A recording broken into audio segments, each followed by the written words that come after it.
السلام علیکم ورحمۃ اللہ وبرکاتہ۔ ان الحمد للہ اللہم صلی وسلم علی حبیبک محمد وعلی آلہ وصحبہ وسلم، اما بعد فاعوذ باللہ السمیع العلیم من الشیطان الرجیم، بسم اللہ الرحمن الرحیم۔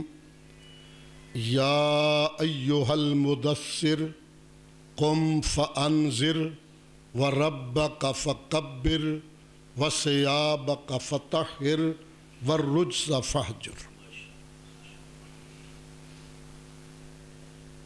مرکزی جمعیت اہل حدیث ضلع وہاڑی کے قائدین، مرکزی جمعیت اہل حدیث تحصیل میلسی کی قائدین، ذمہ دار علماء کرام، مہمانان گرامی اور برادر عزیز محترم مولانا قاری محمد اشرف غیور حافظہ اللہ تعالی، ان کے رفقاء اور یہ مرکز جامعہ مدرسہ محمدیہ اہل حدیث، ان کے رفقاء، انتظامیہ، اللہ کا شکر ہے جس نے اپنے فضل اور کرم کے ساتھ آج اس مرکز میں آپ کی زیارت کا شرف عطا فرمایا۔ اولاً اللہ پروردگار عالم کا شکر ادا کرتا ہوں جس کی رحمت اور توفیق سے آج کی یہ مجلس اللہ نے سجائی ہے۔ ثانیاً اپنے برادر مولانا قاری اشرف غیور صاحب، ان کے رفقاء، مرکز حاضہ، اس کی انتظامیہ آپ کو اپنے گھر تشریف لانے پہ دل کی اتھا گہرائیوں سے مبارکباد پیش کرتا ہوں۔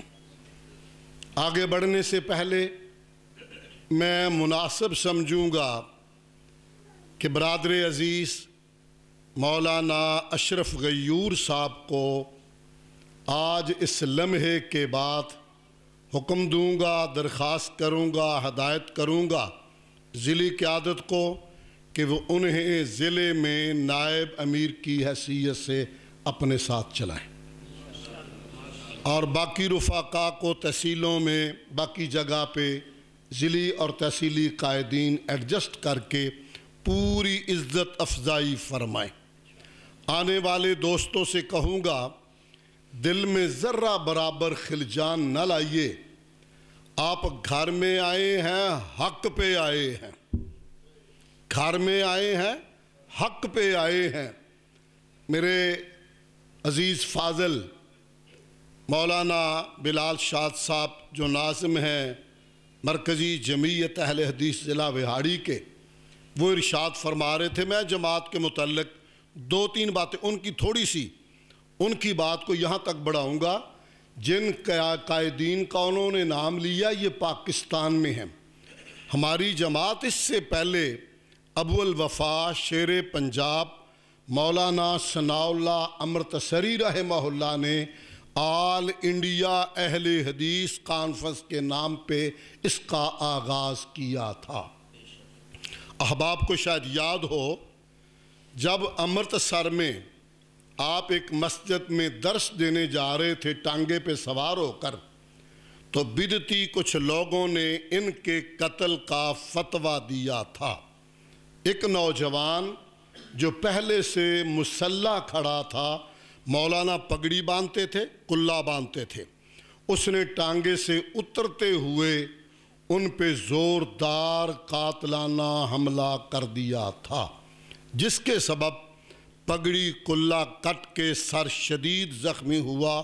چونکہ مولانا آل انڈیا اہل حدیث کانفرنس کے ہندوستان کے متحدہ ہندوستان کے ناظم اعلیٰ تھے، میڈیا نے کوریج دی اور بہت جلد وہ آدمی جس کا نام قمر بیگ تھا اس کو گرفتار کر لیا گیا۔ جب وہ گرفتار ہو کر اندر چلا گیا، مولانا قدر صحت یاب ہوئے، اس کو سزا ہوئی تھی، تو مولانا نے اس کے حالات دریافت کیے کہ حالات گھر کے کیسے ہیں۔ وہ غریب آدمی تھا۔ مولانا نے ایک آدمی حکیم عبدالحلیم اس کو واسطہ بنا کے حلف لے کے کہا کہ کسی کو خبر نہیں ہونی چاہیے۔ مولانا سفید پوش تھے، اپنا پریس تھا، سنائی پریس، بڑے اس زمانے میں علماء میں کھاتے پیتے عالم تھے۔ 30 روپے ماہانہ اپنے قاتل کے گھر کا وظیفہ لگایا، اور وہ حکیم عبدالحلیم ماہانہ 30 روپے مولانا کے حکم پہ ان کے گھر پہنچاتا رہا۔ جب یہ بندہ جیل سے باہر آیا، گھر والوں سے پوچھا کہ کیسے گزری گزران؟ ان کا تیرے سے بھی بہتر۔ کہا وہ کیسے؟ ان کا حکیم عبدالحلیم 30 روپے ماہانہ دے جاتا تھا۔ اس نے کہا حکیم عبدالحلیم کی تو ساری دکان بیچ لو، 30 روپے نہیں بنتے، سادہ دوائیاں اس کے پاس۔ اس نے پیچھا کیا، پوچھتا رہا، ادھر پابندی تھی، انسان ہے۔ آخر ایک دن بتا دیا کہ جس کو تو مارنے گیا تھا وہ تیرے گھر وظیفہ بھجواتا رہا۔ آخر انسان ہے۔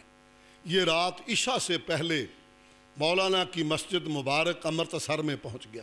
ہلچولی سی مچی کہ قاتل پھر ادھر پھر رہا آج۔ اس نے منت سماجت سے بندے ڈال کے کہا کہ مجھے حضرت کا دیدار کرنا ہے۔ یہ جاتے ہی مولانا کے پاؤں پڑ گیا، رو رو کے معافیاں مانگنے لگا۔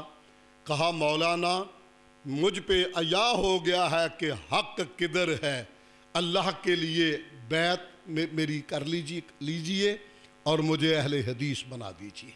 یہ خاندان سارا اہل حدیث ہو کے ملتان میں شفٹ ہوا تھا، ہندوستان سے جب لوگ آئے ہیں۔ حضرات، ان مشکلات سے ہمارے قائدین نے اس بوٹے کی آبیاری کی ہے، یہ میں سنانا چاہتا تھا۔ حضرات ذی وقار، اس میں بھی کوئی شبہ نہیں کہ مرکزی جمعیت اہل حدیث بنیادی طور پر دعوت و ارشاد کی جماعت ہے۔ سرور کائنات علیہ السلام کی سچی تعلیم کو پہنچانا ان کی ذمہ داری ہے۔ اس کام کے لیے ہم نے نظم بنایا ہے۔ ایک اکیلا ہوتا ہے اور 2 11 ہوتے، ایک کلا 2 11 ہے نا، یہ مثال۔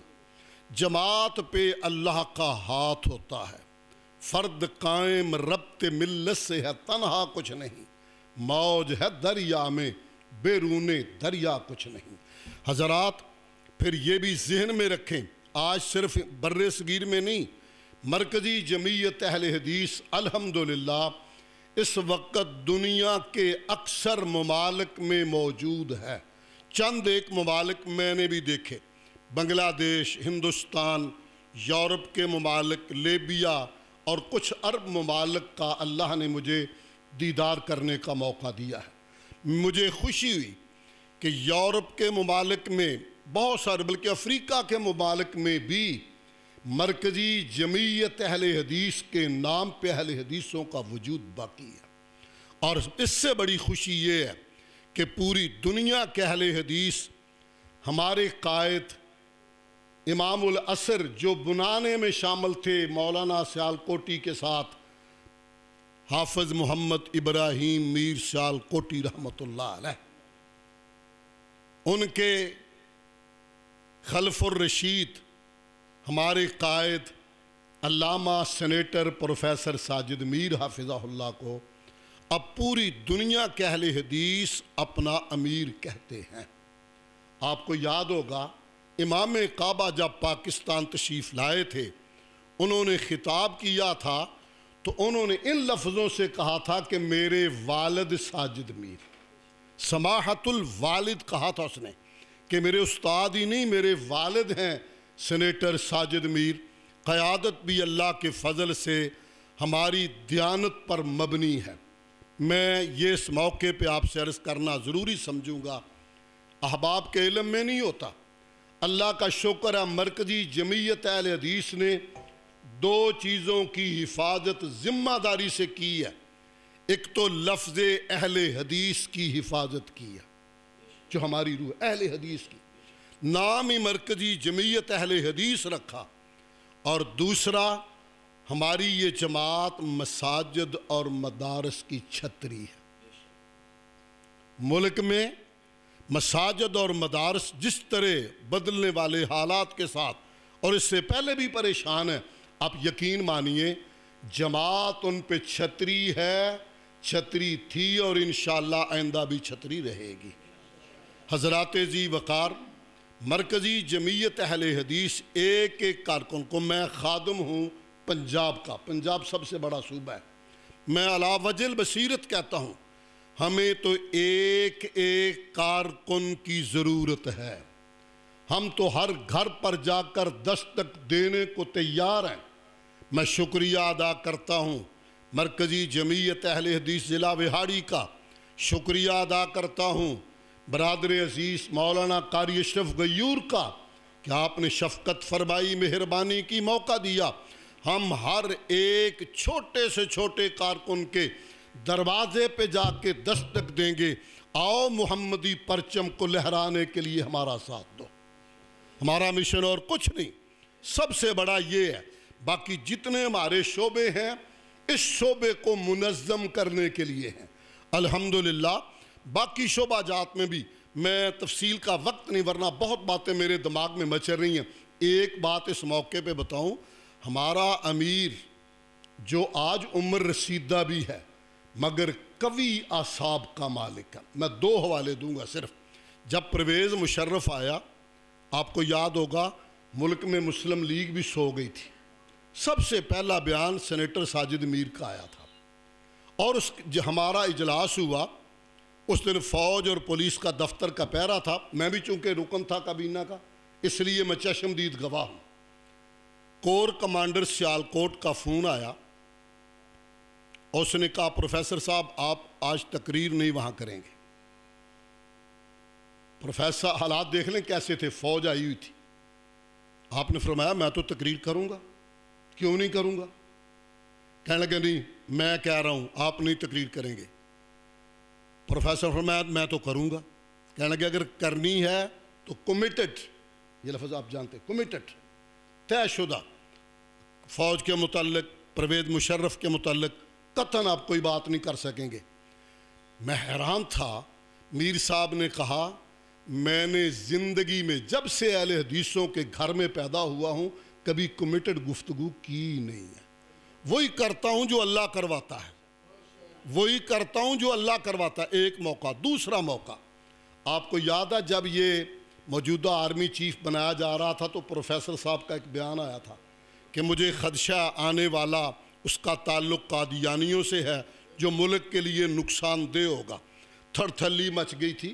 جی ایچ کیو سے اور راحیل شریف صاحب نے رابطہ کیا، فوج کے بندے رات کو ان کے پاس بھیجے، ان کے حلف نامے دکھائے کہ دیکھیں یہ مسلمان ہے، یہ کیپٹن کے موقع پہ ہے، یہ میجر کے وقت پہ ہے، یہ کرنل کے ٹائم پہ ہے، یہ بھرتی کے وقت کا ہے، یہ جرنل بننے کے وقت کا ہے، یہ مسلمان ہے.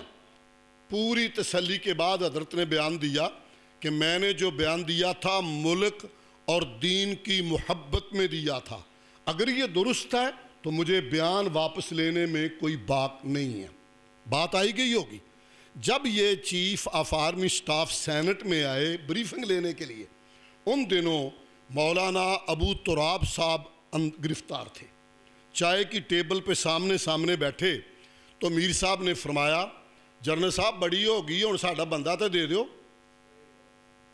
بڑی ہوگی اب ہمارا آدمی دے دیں. تو جنرل صاحب نے چھوٹتے ہی کہا میر صاحب آپ نے مجھے مسلمان تسلیم کر لیا ہے، آپ نے مجھے مسلمان تسلیم کر لیا. آپ اپنی جگہ سوچیں میں بھی ہوتا تو بندہ کہتا میں تو بیان واپس لے لیا سی. مگر کمال اعصاب ہیں اس کے. اس نے اپنی ذات کو نہیں دیکھا، جماعت کو دیکھا کہ جماعت پہ حرف نہ آئے. فوراً چائے کی پیالی میں انگلی ڈالی، کہنے لگے تھوڑا سکتا اور وقفہ کر کے چائے شروع کرو، باقی معاملے ٹھیک چل رہے ہیں آپ کے. لفظ سمجھ گیا آپ؟ چائے کی پیالی کو ہاتھ ڈالا، کہا معاملے باقی ٹھیک ہے، چلو چائے پیئے. یعنی اس بات کو وہیں پہ، یہ بڑے مضبوط اعصاب کی بات ہے، صفائی نہیں دی. وہ اس لیے نہیں دی کہ رگوں میں خون شاہ شہید کا دوڑ رہا تھا، اس لیے نہیں جھکے کہ یہ احمد ابن حنبل کے وارث تھے، اس لیے نہیں جھکے کہ امام ابن تیمیہ کی مسند پہ بیٹھے تھے، اس لیے نہیں جھکے کہ سید داؤد غزنوی کی مسند پہ تشریف فرما تھے. الحمدللہ میں آپ کو علا وجل بصیرت کروں کہ آتے ہیں اپنے ذاتی کام لیتی ہیں.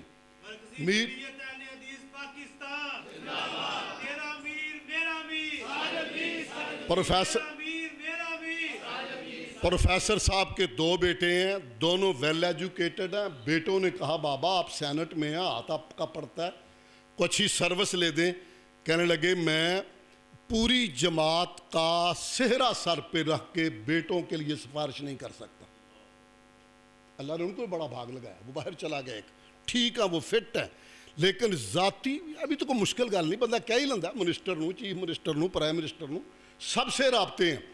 کہتے ہیں میں نے اس لیے نہیں کہا کہ میرا بیٹا ہے تو وہاڑی میلسی کے گاؤں میں جو کسی اہل حدیث کے گھر پیدا ہوا وہ بھی تو میرا بیٹا ہے، اس کے لیے کہوں تو کل اس کے لیے کام لو. یہ ضروری ہے میرے لیے، میں بے انصافی نہیں کر سکتا. اور فرمایا کرتے تھے کہ کسی کارکن کی انگلی سے خون کا قطرہ بھی بہہ جائے میں گوارا نہیں کر سکتا. میں نے یہاں بھی جواب دینا ہے، کل قیامت کو بھی جواب دینا ہے. ہمیں ایک ایک کارکن کی ضرورت ہے. باقی باتیں چھوڑ کے میں آیات جو تلاوت کی تھیں ان کی نسبت سے آپ چونکہ سارے ذمہ دار ہیں، 2-3 باتیں آپ سے عرض کروں گا. اور وہ ایک بڑے مفسر کی تفسیر کی روشنی میں کہا یہ دوسری وحی ہے، احباب جانتے ہیں، علماء جانتے ہیں، جو میں نے تلاوت کی یہ دوسری وحی ہے. اور اللہ فرما رہے ہیں یہ آپ گھر آئے، امی خدیجہ سے کہا زملونی مجھے کمبل دے دو، دوسری وحی کے موقع پہ آپ چادر لے کے لیٹے ہوئے تھے، وحی آ گئی یا ایھا المدثر قم فانذر، چادر لے کے لیٹنے والے اٹھ کھڑے ہو جائیے، فانذر اور قوم کو جہنم کے آگ سے ڈرائیے. فانذر جاگ کھڑے ہوئیے. آپ کا کام بیٹھنا اب نہیں ہے. جو اپنے لیے جیتا ہو وہ تو آرام ڈھونڈے، جو اپنے لیے جینا چاہتا ہو وہ تو سکون کا گھر تلاش کرے، جو اپنے لیے جینا چاہتا ہو وہ تو عیش و آرام تلاش کرے، جو اپنے لیے جینا چاہتا ہے وہ تو سکون اور تعیش کا سامان ڈھونڈے. اور جو ملت اور قوم کے لیے جاگنا ہے اس کا آرام سے کیا تعلق. قم فانذر، کھڑے ہو جائیے، نکلیے میدان میں، چھوڑ دیجیے آرام کو، چھوڑ دیجیے بستر کو.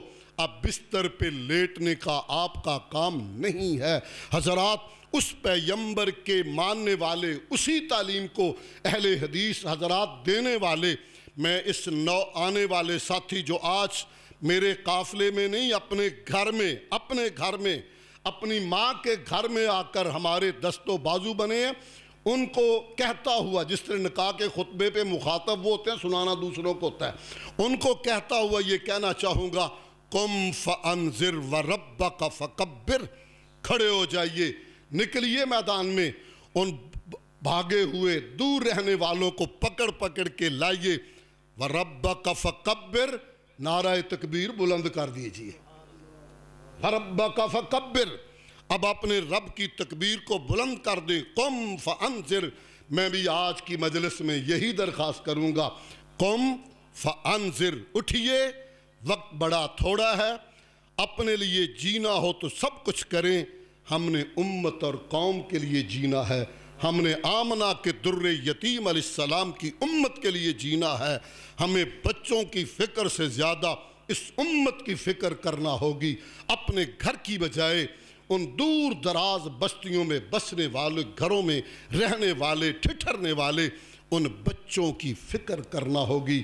یا ایھا المدثر قم فانذر وربک فکبر وثیابک فطہر، جماعت سے چلنے والے، جماعت سے نسبت رکھنے والوں، وثیابک فطہر، ظاہری بود و باش بھی صاف ہو، باطن بھی صاف ہو. ظاہری بوت و باش بھی صاف ہو، باطن بھی صاف ہو، والرجز فہجر، گھبرائیے نہیں، بڑے بڑے درباروں کو دیکھ کے ڈریے نہیں، اظہار بیزاری کیجئے۔ اور کھڑے ہو کر آپ سے پوچھا تھا اس آنے والے عمر بن ابسہ نے، آپ کون ہیں؟ فرمایا تھا نبی ہوں۔ کہا نبی کیا ہوتا ہے؟ کہا اللہ کا پیغمبر ہوتا ہے۔ کہا آپ کو اللہ نے بھیجا ہے؟ جی مجھے اللہ نے بھیجا ہے۔ کیا دے کے بھیجا ہے؟ آپ نے 3 باتیں کہی تھیں۔ فرمایا مجھے اللہ نے بھیجا ہے کہ میں اس کی تکبیر کے غلغلے مچا دوں، اس کی توحید کے نعرے لگا دوں، اس کی توحید کو عام کر دوں، اور دوسرا جو کام میرے ذمے لگایا ہے وہ یہ ہے کہ میں قوم کو جہنم کی طرف جاتے ہوئے کھینچ کھینچ کے جنت کے رستے پہ لے آؤں۔ تیسرا کام میرے ذمے لگایا ہے کہ صلہ رحمی کرو، رشتہ داری کو جوڑو، آپس میں محبت کرو، بڑوں کا ادب کرو، چھوٹوں پہ شفقت کرو۔ میں آنے والے قافلے کو ایک بار پھر ان کا خیر مقدم کرتے ہوئے مرکزی جمعیت اہل حدیث ضلع وہاڑی کی قیادت کو درخواست کرنا چاہوں گا کہ آپ ان کے ساتھ محبت والا معاملہ فرمائیے۔